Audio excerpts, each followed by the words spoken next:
Hi, friends.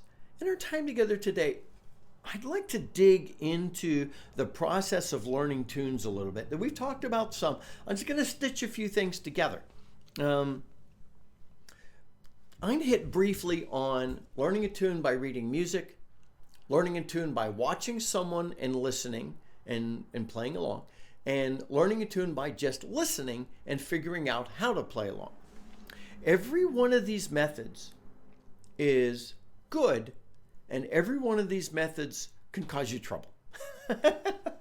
So it's important to be able to glean from each of them. I'm going to say from the outset, I don't think you need to worry about learning music. Some of the very best musicians I know can't read a lick of music. Some of the very best musicians I know read music. So, therefore, it has nothing to do with whether you read music or not. It's how devoted you are to the craft of becoming a good musician. So that's really important for us. So I'm going to dig into each of these a little bit. And I want to talk a bit about some of the challenges with each. I don't want to say or imply that any of the three are bad. I just want to say each has challenges. For example, I started learning music, and I've told you this a number of times, so I'll just shorten it. When I was 7, the very first thing I learned was how to read music. And then I was playing a clarinet then, soon transitioned to the saxophone. Everything I did was based off of reading music, even today. And so I became really good at sight reading. Even today, I will go and pull up the session website, and I'll just go to like popular tunes, and I'll scroll in to find a tune I don't know, and I'll open it up and I'll try and play it, and I'm able to just randomly pull up a tune I've never seen before and start playing it. I think that's awesome. I also think that's a problem, because, for example, what if I pulled up a hornpipe and I'm looking at the music, and the printed page for a hornpipe is very, think of the Harvest Home.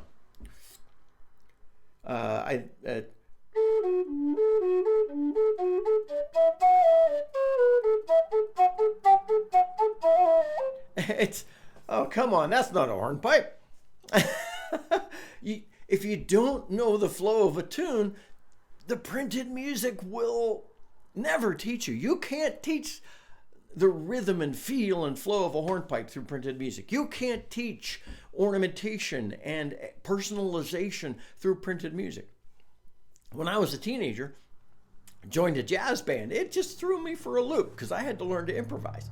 And then later as a teenager, I had to learn to hear music and learn to play it. Boy, that was a bit of a challenge. So anyway, if you read music, that's one of the reasons I provide music and tabs for you to download. And yes, I said and tabs. Tabs and ABCs are in regard to learning a tune. They're the same thing. It is you look at something and you play off of what you look at.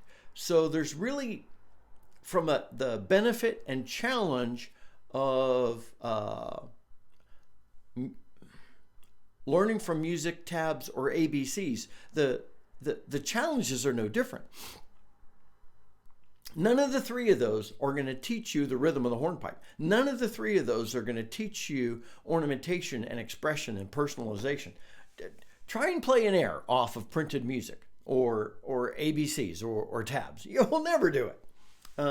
Particularly a slow air, a ballad, hornpipe, like I said. Anyway, so if you read music, that's awesome. If you read music, you then need to add at watching and listening to other people play it. Like, yeah, sure, I read music. So I'll look up a tune and I'll think, oh, I like that tune. That looks kind of fun. Or you guys say, hey, let's learn this tune. And I think, well, that's brilliant. And I'll look up the tune and I'll go, okay, I could play that tune, and I'll start playing it. But I'm probably playing it wrong. And so I immediately then go and watch someone on YouTube. And then I go to listen to someone that I don't have to watch at all. Like I might be watching on YouTube and I turn myself away. So I'm not crippled by watching, I'm hearing, getting a flavor of it. And then that helps me learn how to play a tune past what's written on the page. So if you read music, don't get trapped by it. It's not a crutch, it's a method, it's a tool. Now, another way of learning is watching and listening. And we do this in every video where I introduce a tune. So I say we do this in every video where I introduce a tune. Yesterday, according to the calendar, I introduced Star of the County Down. And I'll put a link at the top in case you've not done that. So thinking about learning a tune by watching and listening. What I did was I stand, I let you see my hands, and I let you hear. And I try and accentuate the movement of my fingers.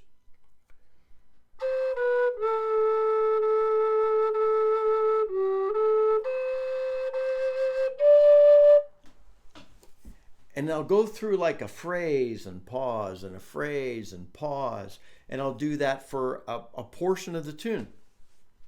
Like Star of the County Down, I did that for the verse. And then stopped. We did that for the chorus. And then my recommendation is always go and do that with me a few times. And then go to, I have another section called the Play Along with Scott section, where I play the core of the tune at pace. Well, not pace, a little slower, in rhythm. And then I ask you to play along with me. And I ask you to play along with me after you've gone through the other bits. And I expect that to take a few times. So if you learn by watching and listening, then here's my recommendation there. When I do that, and this is how I find it best, I watch and listen with the whistle in hand, normally twice, sometimes only once, depending upon how difficult the tune might be. And I don't always put the printed music up. I have a music stand, I could put the printed music up, but I try not to, because this is an important growth exercise for me. I need to maintain that skill. So anyway, I'm listening, I'm watching. And then I go through it a couple more times and I don't play the whistle. As I'm listening and watching, I'm trying to finger the notes. What I'm doing is, listening and playing the notes and blowing the whistle are three things that add complexity to your brain and your skills. So I like to separate them, and I'll go through and I'll listen and watch a couple of times. I'll try and play along without playing a couple times. And then I'll try and play along. And even if I have to slow the video down, that's really helpful for me.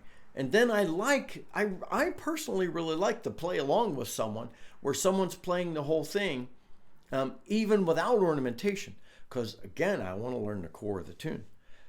So I think probably one of the best ways to learn a tune is by watching and listening and imitating. You know, there are a lot of traditional teachers, and this is what they do. They will sit down, let's say I'm with a teacher. A teacher will sit down and say, watch me do this. And I'm supposed to watch, and then I'm supposed to go, oh, okay, what fingers do you use there? And I'm supposed to ask questions, and I'm supposed to try and do it one phrase at a time. And then I'm supposed to remember it. And that's a good skill. Work on that skill. And that's one of the reasons I do the videos like I do, so that if you want to work on that skill, you can. Because we're not sitting in the same room. Anyway, this is the best way to learn a tune and seat it in your brain. For me, honestly, I love printed music. I use it as a trigger. if you were to say to me right now, hey, why don't you play this tune? I'd go, I have to think about it. Maybe you're the same. I'll think about it and I'll go, okay, where is it? But if I could look at the music, that's like, oh, there's that trigger. And using the music helps me, that trajectory for me to learning a tune is a little faster because I can read it and play it. But I have to have heard somebody play it so that I get the flow and the rhythm in mind. And I like to hear, as I've said before, multiple people ornamenting and expressing a tune so I can decide what I want to do. Now, there's a third way of learning a tune, and that is listening only. Sometimes you hear a tune and you don't have the ability to go over and stare at somebody's fingers, or maybe you just hear it on a music video and you want to hear it a few times and figure out from there what you want to do. Like there's some, I grew up and I had an aunt introduce me to Peter, Paul and Mary when I was a younger teenager, and I love Peter, Paul and Mary. You know, I don't think we've ever played a Peter, Paul and Mary tune. I need to fix that one day. Anyway, so I love Peter, Paul and Mary. And as of this recording, it's very recently that Peter Yarrow passed, and I was sad about that. I listened to a few albums after that. But anyway, I've not looked at the music for Peter, Paul, and Mary songs. Those things are engraved on my brain by, and we've, you know, some of us in the group have had a conversation about how is it that you learn one tune and you love it and it sticks in your brain, and another tune, you couldn't get it in your brain if you glued it there. So we're going to have that conversation, but not quite yet, because I'm still talking to different people to learn more about that. That's not something I can pull out of my head. But so like that tune of Peter, Paul, and Mary, if you miss the train I'm on, you will know that I have gone. Is that 500 miles? Yeah, 500 miles. So listen to a tune. You might know it so well it's in your head, but listen to a tune a few times and then go, what note does that start on? If you... Because you might be hearing it in a key that your instrument's not going to play. So...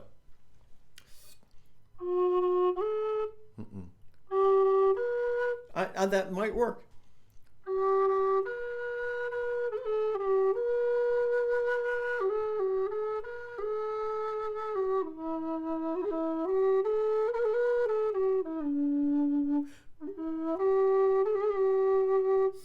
All right, yeah, see? There it is. That exists. I don't know if I've ever seen the music to that. Maybe I have.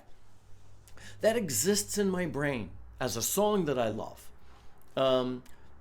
From my childhood. Probably, I'll bet I heard it over 50 years ago, and I've loved it since, and I've heard it multiple times, but it exists in my head. So I can find it.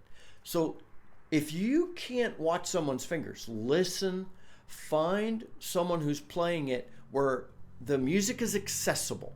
You know, it's sometimes not accessible. Great big band, and they're all messing around, and they're jamming, and you don't know where the tune starts or stops. Find somebody playing it where it's discernible. And then grab your whistle and try and find the notes. And then try and play along if you can. Slow that, if it's slow it down if you need to. Music can be slowed down these days. So it's possible to do that. It's harder. I think the middle of learning a tune by watching and listening sticks the best. You see, with printed music, you can become dependent on it. And with only listening,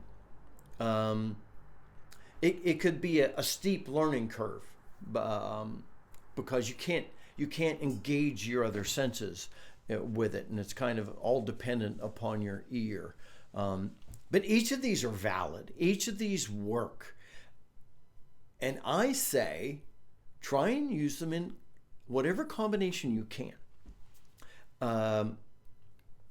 If you read music, don't let that be your only pathway into this beautiful Irish music or any other music. Watch and listen. Let that be your primary avenue into playing the music. Let the printed page be a tool that helps you get the core of the tune into your body. Because as we said before, folk music, whatever country, Ireland, there are going to be multiple renditions of any tune, and so you better be ready to change. Which is why, even if you know a tune and you go in a session or with some other people and you're going to play, I guarantee at least 80% of the time, if not more, you're going to have to watch and listen or just listen and be able to modify the way you play. So if you can't listen and modify how you play, you're crippling yourself. If you can't get away from the printed music, you're crippling yourself. And if you can't get away at staring at somebody else's fingers, you need to spend more time doing it. So anyway, use all three of these, my friend. They're great. If you don't read music, you don't read tabs, you don't read ABCs, please do not ever stress over that. If you want to learn it, fine. If you don't want to learn it, fine. And this is 62 years of reading music saying that. So my goal, our goal, together as a community, is to learn to play this beautiful Irish music and anything else we put our hands to on our whistles. I want us to learn to play our whistles better, but I also want to shorten the ramp we have to learning the tunes we talk about. So use music if that's a skill set you have, but don't use it as a crutch. Watch and listen, and then work in unison with that. Or just listen and work in unison with that. Use all of these avenues, use them all together if you can, in order to get a tune burned into your brain, like those Peter, Paul, and Mary tunes are into mine, so that if somebody says to you one day, hey, let's play this tune, you can go, all right, I know how to do that. And then you can modify on the fly based on how it's going, because you're able to listen, you're able to pay attention. And if you're playing it and you find you're playing it differently, that's where listening and watching comes immediately into play. So work on all these skills. I'm trying to. Just wanted to share this with our whole community. I hope you have a wonderful day, my friends. If this video is helpful, please like it. If you've never subscribed, join our community. I just think we're having a blast learning the low whistle together, the high D whistle, and we'll throw some others in. And particularly, we help each other out. If you know someone who's learning the low whistle, share the community with them. And tell me what some of the things you love and you find really helpful about learning tunes. I'd love to hear tons of great comments from you all, because I know you guys know tons. Until next time, this is Scott Shade. Happy whistling, friends.